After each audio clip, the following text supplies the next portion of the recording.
This is Optimal Living Daily, episode 685, How I Learned to Believe in Myself by Ramit Sethi of I'llTeachYouToBeRich.com, and I'm Justin Malik.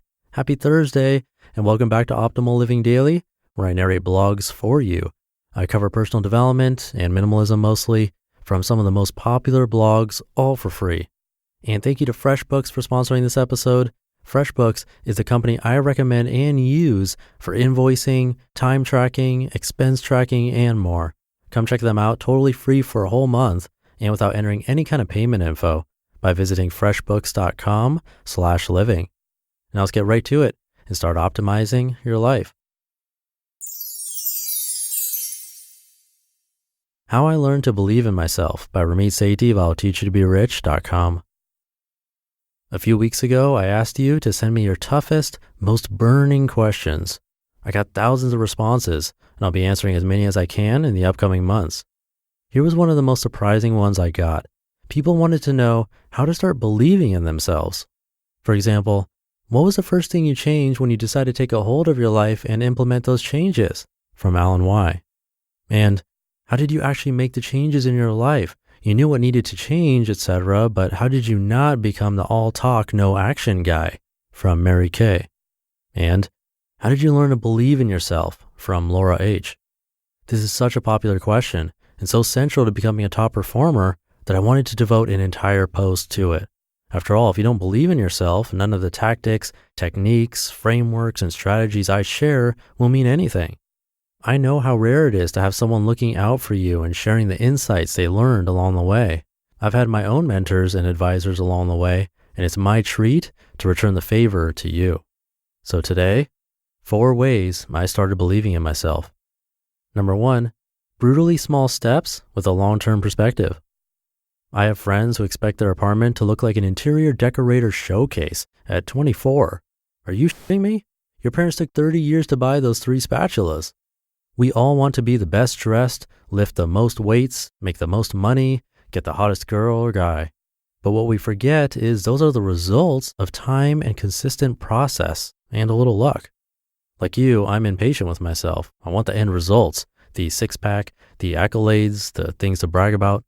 But I was inspired by people like Jeff Bezos and John Bogle who have decades-long perspectives. But I see people paralyzed by the end result. Instead, I forced myself to start off small and stay consistent. For example, I know a guy who constantly lectures me on health stuff he reads online like ketosis, paleo, intermittent fasting, yet he's still overweight. I'd rather be the guy known for putting in small steps, working out 3 times a week, than for having an encyclopedic knowledge of health.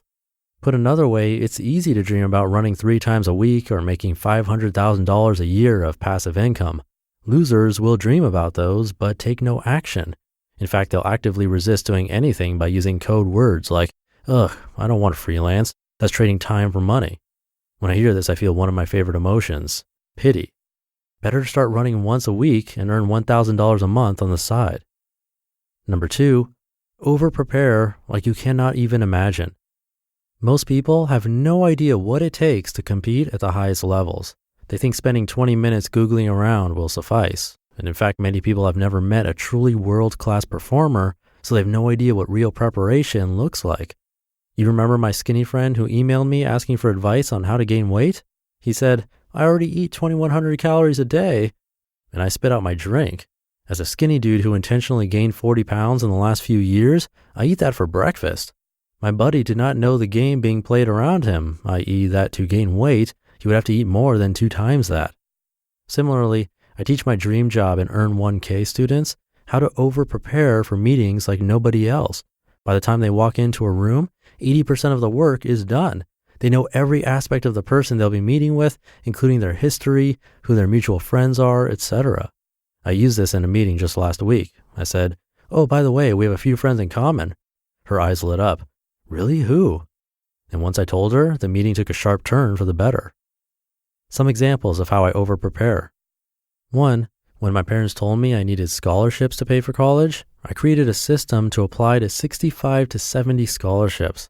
I also videotaped myself to discover a crippling error I was making, which finally let me crack the code of interviewing and get enough scholarships to pay my way through Stanford undergrad and grad school. 2, for one of my sales pages, I spent over 4 months writing it. I also hired an outside consultant for $13,000 to give me feedback. It has earned millions of dollars. 3, I spent 15 plus hours reading my old textbooks and notes to prepare for a webcast I did with BJ Fogg, one of my mentors. I give it away free to IWT readers because I wanted you to have access to this. Exhausted? Good. Nobody said this would be easy. But Ramit, you might say, don't number 1 and number 2 conflict? How are you supposed to over-prepare but also think small? Yes, I realize number 1 and number 2 conflict. No, I do not care. Top performers will figure out the balance between over-preparation and taking action. Number 3, handle naysayers. A lot of people told me IWT was stupid, the name was stupid, and why should anyone listen to me? Honestly, it hurt, especially when I was starting out and didn't have a lot of confidence.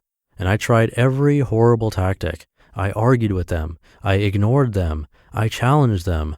All stupid. The best technique was co-opting their criticism by saying, you know what? You might be right. I have no idea if this is going to work, but I figure I have to give it a shot, right? If you were me, what would you do? The deeper part of this was truly mastering my own personal psychology to know how to push through the tough parts. Any top performer, especially athletes, will tell you that after a certain point, it's not just technical skills. At a certain level, everyone has those. It's the psychology that differentiates someone operating at 99% from someone at 99.9%. If you're curious, I've written more about dealing with critics. Number 4, be mindful of who you surround yourself with. A few years ago, I noticed a lot of B players who plateaued at a certain level. I'm not going to say which field. I got fascinated with this. Some of them were truly amazing at what they did, so why did they get stuck? And I started studying them. And I found one of the biggest factors in getting stuck was who they hung out with. The B players were hanging out with other B players who were satisfied making X dollars or having the impact of Y. They hung out with the B players because they had a lot in common with them. They were friends and it was comfortable. And that's fine. If you're comfortable doing X dollars or having the impact of Y, great. But a lot of these people were privately frustrated since they couldn't grow. When I pointed out that doing yet another blog roundup on a blog with 2,000 readers would be pointless, they stared at me blinking. They had the ambitions, but did not know how to truly leverage the power of relationships to grow. Note that I'm not saying how to make fake friends and make more money. The truth is, the best people in your industry know things you do not. They can open doors you cannot, and they've mastered not only tactics, but psychological insights that you have not. It'd be easy to hang out with the same old people for the rest of your life, or you could challenge yourself, become valuable and helpful to people more experienced than you, and soak up everything they have to offer. This single lesson alone is responsible for my business growing massively over the last few years. You just listened to the post titled How I Learned to Believe in Myself by Ramit Sethi of I'llTeachYouToBeRich.com. Thank you again to FreshBooks for their support. A challenge that I recommend trying is tracking your expenses every single day for 1 month. See exactly how much you spend on anything and everything that you spend money on, and you can do that easily with FreshBooks without getting frustrated with tools like Excel. FreshBooks is a cloud accounting company for small business owners and freelancers. It's the easiest to use system that I've ever seen for tracking expenses because you can use it on a computer or you can use their app, which makes it really easy to track expenses on the go and much better than using a spreadsheet. Plus, it's really easy to make invoices with FreshBooks and to track time. Try it all out for free for a month with no commitment. You don't have to enter in a credit card. Just come by freshbooks.com/living and enter Optimal Living Daily in the How Did You Hear About It section.